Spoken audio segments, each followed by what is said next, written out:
Hi everyone, welcome back to my channel. Last night, it was actually pretty late just the way everything went down, I posted my Boxy Luxe unboxing for the month of December. Today, we are going to be doing my premium box also for the month of December. I did mention in that video that in the next few days I will have a massive giveaway going up on my Instagram, so make sure you are following Glam over on Instagram so you will see the second that giveaway goes live.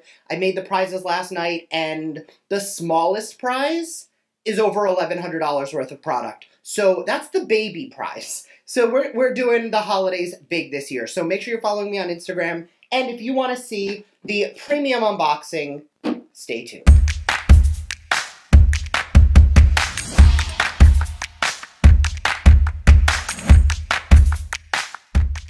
Okay, so jumping into the box, the theme card, just like on the Luxe box, was Bubbles and Glitz. I did say in that video, I feel like December is always holiday focused.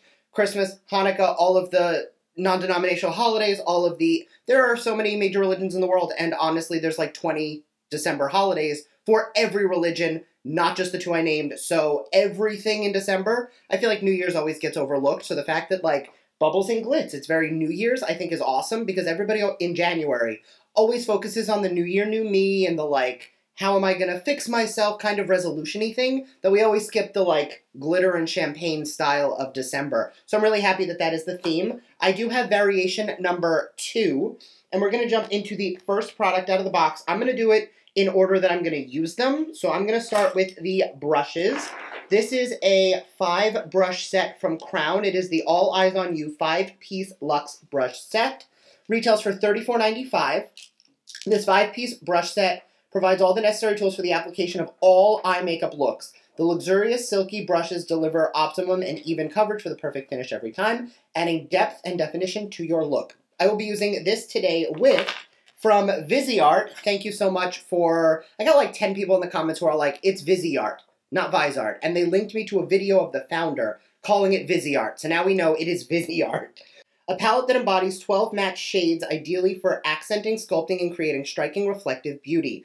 This sumptuous shadow collection descends from the iconic 01 Neutral Mattes palette and is inspired by the concepts of milieu, centeredness in your environment. Add depth, dimension, and intensity to any look with this luxurious assortment of neutral hues from pale chiffon to warm cocoa and fuchsia dahlia that complement all skin tones beautifully. Once again, retails for $80. So I'm just going to prime my lid so we can jump into that. I will be using these 5 brushes for the entire eye look today, including eye primer, the works. So I am just going to they are not numbered or named at all, so I'm just going to call it the Dense Dome-Topped Brush. And I am going to just grab my translucent setting powder. This one is from Huda Beauty. This is the one I have been loving lately, just so that I can set my lids down with some powder. You guys know I do refer to this shape of brush as like a finger brush, because it just feels, based on the shape, like you're just using your finger to blend things out. It is giving me a really nice, smooth layer. Like, notice how it's applied such a small amount of powder that is not crazy overboard, but not so little that you can see any veininess or redness through my eyes. And I'm just setting that down with a translucent powder. I don't know why I picked up another brush. I'm going to use one of the shadow brushes to do that. Not that it makes a difference in this instance, because this is just translucent powder. All right, now jumping into the palette, let's actually, you know what? Because these are all matte, and it is going to be like a matte, blown out, smoky eye, I am going to need the lower lash done. So I'm going to go off camera quickly, pop on my base, and I'll be right back to do the eyes. All right, my base is on, and I have no more features anywhere, so let's jump into the eyeshadow palette. This is going to be a matte smoky eye, because I have an all matte palette, and I don't think I want to add shimmer today. So I think what I'm going to do is something that's like a little more blown out, a little bit more, I want to say grungy without it going too grungy. So I'm going to grab a navy blue eyeliner. This is the Fontaine Blue eyeliner from Beauty For Real, which is a pretty deep navy. I'm going to be using this and the palette, and probably that's it. So I'm going to start with the fluffy brush. And let's start with the warmer shade in the top left corner. It's a little peachy, very transition-y. Got quite a bit of powder on my brush, so I did just tap it off. I am familiar with this formula, so I can already tell you I am a fan of the Viseart formula. I actually filmed a video with one of their palettes a couple weeks ago, which I will link somewhere up above. But the formula is super pigmented, so a little does go a long way. I know it's not going to look like much on my eyes right now, but that's because every time I pick up, I am tapping it off, and I'm going in with super light pressure because I don't want this to go overboard too quickly, because this is going to be a smoky eye, so it's going to be super easy to get very muddy, and we want to avoid that. Once that's done, we're ready to go into the star of the show. So I'm going to go right into the navy on the flat, fluffy brush, and I'm going to take up a decent amount of that. Like you can see how much powder is on that brush, praying for no fallout. And I am going to start by patting that all over the lid gently. And then once I feel like I have it where I want it, which I don't yet, I'm going to then just trace the crease. And I don't want to go as high as I went with the transition shade. I'm really keeping that contained to the socket of the eye.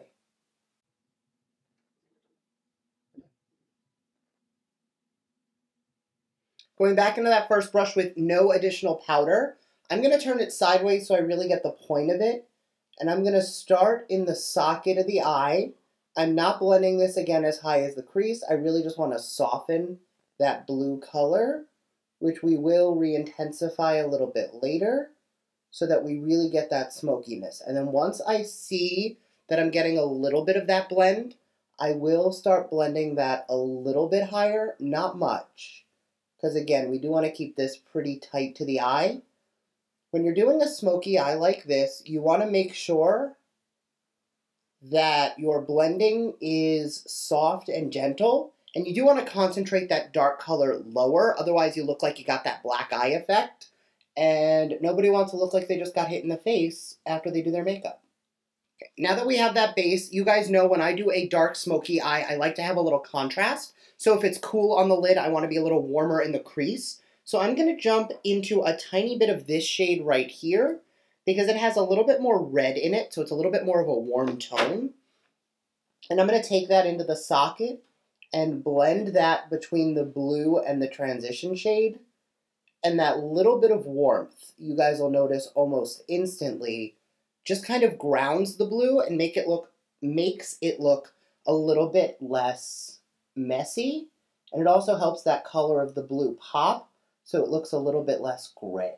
Next, jumping back into the other brush with a little bit more of that blue, we're going to pack that low to the lash line, really making sure that as close to the lashes as we can, it is the darkest so that it looks like it is blended and gradiating up. Right, now I'm going to throw on that blue liner in the waterline. Now with these liners, when you go into them, they have about 20 seconds where you can buff them out if you want to smoke them out. Today I don't. I'm going to use the shadow to smoke it out. So I'm going to give it like 20 seconds to dry down so that it doesn't start to smudge because I want it to lock in, and then I'm going to start smoking it out. So to smoke it out, I'm going to take the pencil brush and I'm going to take the blue shade first, and I am going to take that primarily on the outer corner of the eye. And notice I took it on the entire under eye, but it's thicker on the outside than it is on the inside. That's so we really elongate our eye shape. With no additional product on that blue brush, notice how I use the blue on this side. I am going to tilt that up so that when I am smoking out, that blue stays where I put it and doesn't go lower than where I put it.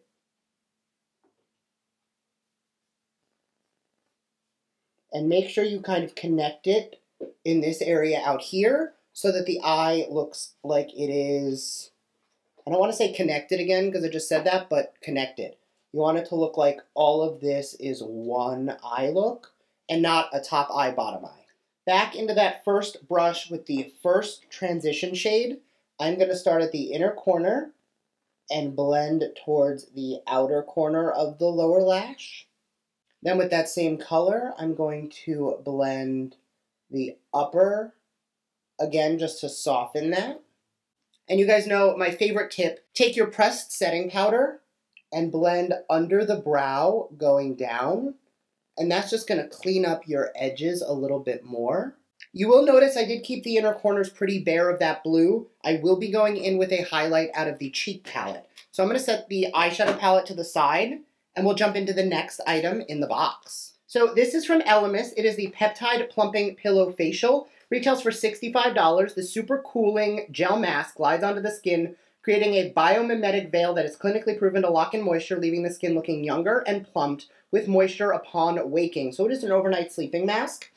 I have said this about every piece of skincare I've gotten in the past 100 videos, so I know you've heard this before, but there is an open jar somewhere on here, it's probably on the package itself, that tells you once you open it, it does start to expire. So I'm not ready for my next sleeping mask because I'm currently still finishing up the Laneige sleeping mask that I love. So I'm going to put this to the side for now and probably open it up when I'm done with that one, just because it does not pay to have a lot of open skincare because it's all going to expire long before you can use it. So keep it closed, keep it sealed, keep it in the box.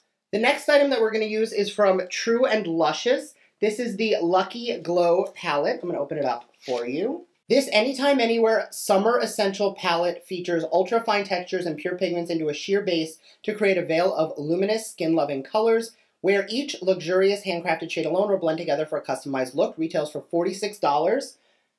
Summer, not the vibe in December. However, I don't have an issue with it. So I'm going to start with the smallest detail brush, and I'm going to go into, I'm going to use Pots of Gold up here, and I'm going to highlight the inner corner.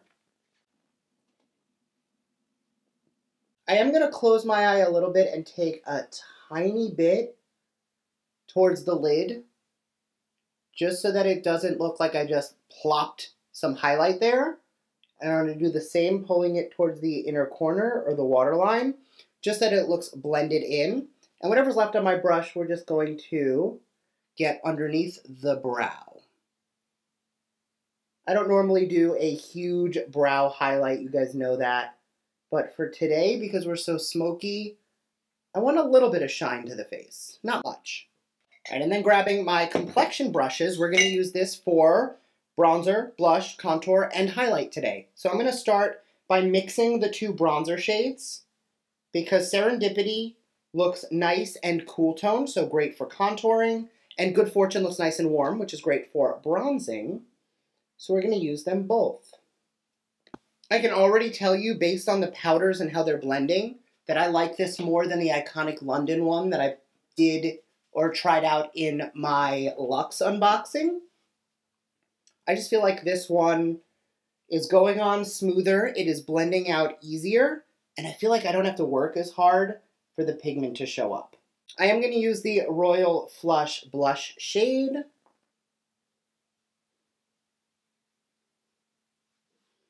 See how adding a little bit of blush and a little bit of warmth to the cheeks suddenly made the face look less gray? That is an issue you run into when you go into these smoky, smoky eyes, especially in a cool tone. It will wash out the color from your cheeks. So make sure you add a little extra blush if you go in with this kind of a blue, smoky look. And I'm going to try this marbly shade, which is called 777s. It's pretty. It's a little on the darker side even after you mix it in, which I think is great to have a deeper highlight shade in these palettes because obviously people with deeper complexions have less options. So I'm going to take some of that Pot of Gold shade just on top and kind of blend it down over the blush to add a little more of that like flushed glow to the cheek. And as always, grab your blush brush and just kind of blend over your highlight with your blush brush just so that the whole cheek looks blended. The next item out of the box I did not use because today I did full skincare before I sat down and didn't need to do another mask because I did use my Foreo this morning. But this is the Glam Glow Eye Boost Reviving Sheet Mask and Glow Lace Radiant Boosting Hydrating Eye Mask. I'm sorry, that's backwards. The Reviving Eye Mask and the Hydrating Sheet Mask. The duo retails for $18. Party's over dullness. This Eye Boost Metallic Masquerade Mask addresses the entire eye area to revive, revitalize, and energize with hyaluronic acid, skin smoothing algae, and mushroom extracts to reduce the look of dry, fine lines. Glow Lace Sheet Mask uses the power of hyaluronic acid, green tea, and caffeine to deliver hydration and re-energize the skin, formatted in 2 pieces so you can get the perfect fit. That is actually really cool. I have used these masks before. Back when I worked in Sephora, I did get them from a brand rep, and shout out to Paula because she was awesome. I like these masks. They work really well, but I actually prefer to use this kind of an eye mask before like an event or something. Not that we're all going anywhere with Rona, but those are the type of masks, the wand or under eye masks, I do save for when I have something special going on because they really do help prep very well for a prolonged makeup application. And the last item out of the box comes from Elizabeth Mott. It is the It's So Big Volumizing Mascara. Retails for $20. This volumizing mascara of your dreams. It is a mega volume, long lash max curl mascara that lasts all day with no smudge. Features flexible tubing polymers that coat each lash, making it water, tear, and sweat resistant. I am going to be honest, I don't think I have ever actually used a tubing mascara. I was originally not planning on opening this because, you know, mascaras, once you open them, you've got 90 days. And I have the mascaras I like, so I really don't want to open another one. However, because it is a tubing mascara, and again, that is not something I am super familiar with. Well, I'm familiar with it, I've just never worn it. We're going to try it out today. So I am going to give my lashes a quick curl. Right away, I can tell you the brush is a lot thicker than the type of brushes I like to use, but obviously we're going to try it out anyway. The good thing about a tubing mascara is it almost encapsulates your lash. So it's not so much a liquid formula on top of your lash, so that makes it much less likely to get clumpy on the eyes, at least in principle. In application, obviously, we'll see. It is coating nicely. Like, I can see a nice amount of definition on my lashes. It's also not getting clumpy, which I like. I will say, based on my personal preference, this brush is a little larger than I like to work with. You guys know my ride or die mascara choice is the High Def from Beauty For Real, because that wand is just so delicate that I feel like it is just the easiest to work with. So this is this brush. This is the Beauty For Real wand. Do you see how tiny that is? I just find it is so much easier to get really close to my lashes. So this one does seem to be working well. All right, since that is the last item in the box, I'm gonna go throw on my brows and a lip, and I'll be right back so we can talk through my final thoughts. All right, we are back. Let's talk through our final thoughts. So the brushes, I think, worked really well. Do I think they're gonna replace all of my current favorite ride or die brushes from like Delium and, well, I have a lot of brushes I love. I think a few of these are shapes that I could see myself gravitating towards pretty frequently. Obviously, the Elemis I did not use today, so I cannot speak to. The sheet masks I have used, and I'm definitely a fan of, and I'm really excited to save those. I just saw a tail. I had a cat just run out. I'm excited to use those in the future. As for the mascara, this is probably the most pleasant surprise of the day, because I was expecting not to like it just based on the size of the brush, but I feel like it coated my lashes nice. They don't look super thick or volumizing, but they are holding the curl very nicely, and they did lift and separate. When I talk about mascaras, the 5 categories are The 5 categories are length, lift, volume, curl, and drama. I find that a good mascara will give you at least 3, and I am getting lift, curl, and length. So I do get 3, so that does make it a good mascara in my book. Not if you're looking for a dramatic or volumizing mascara. That I think it does underperform, but I personally don't like a volumizing mascara because I don't have a lot of lashes. And volumizing mascaras make me look super clumpy and spidery, so I'm not a fan, but I'm really enjoying this one. As for the 2 palettes, obviously the Viseart formula is one that I already know and love, so I knew this was going to be a win. The fact that it's all matte does, in my opinion, make it a little more versatile, because I have so many shimmers all over the place, and the fact that I have a neutral eye palette that has a few cool tones, some warm tones mixed in, all range of the spectrum as far as depth, plus those 2 pops of color. I mean, I was able to do a simple blue smoky eye today, and I'm loving it. The cheek palette, I think, worked really well as well. I think that it really complemented my complexion. Based on the colors I used, because I did mix the darker, I think if you are medium to medium deep, this is going to be too light for you, and if you are super, super fair, I think this was not as sheer as the one from Iconic. So if you're super, super fair, I don't think it will work for you, but for anybody who is I'm going to use Fenty terms because they do light, medium, tan, and deep. If you are medium or tan, I think you will like it, which is like Fenty 200 to Fenty 350. Anything over the 350 to 500 is going to be a little too light for you, and anything higher than like the Fenty 200, this will probably be a little bit too dark for you, unless you use a super light hand. I'm not saying you won't be able to use it. I'm saying just be gentle. You don't need a lot. All in all, this box had a retail value of $263.95, which for a box that cost you $35 is absolutely worth the money. Even if you find one product you like the Viseart palette at $80, you're still getting your money's worth. I do say this in every unboxing, but when I'm looking at a Boxycharm box to determine whether or not I find that it was worth it or not, I basically say, if I was to take $35 and go shopping at Ulta or Sephora, would I get as much as I like out of the box? And in this case, the answer is no. Just with the 3 items that I used today that I definitely enjoyed, I totally got more than $35 worth if I was to take that money and go shopping. So I know there's a lot of people who are like, every item in the box has to be perfect, or I need hundreds of dollars in value of ride or die products in order for it to be a good box, and I think that's a little bit unfair to expect that a randomized, curated box that is meant to introduce you to new products be jam-packed with things that you're guaranteed to love. There are things that, just based on personal preference, we don't all enjoy, so do keep that in mind. Let me know your thoughts down below. I will link up above my my Luxe unboxing, and my base unboxing will be coming either tomorrow or the following day. So thank you guys so much for watching. Make sure to follow me on Instagram so that you can stay tuned for the giveaway that's coming. Make sure to subscribe because I do upload every other day, and that'll be the best way to stay up to date on all the fun stuff I am posting. And I will see you guys next time. Bye!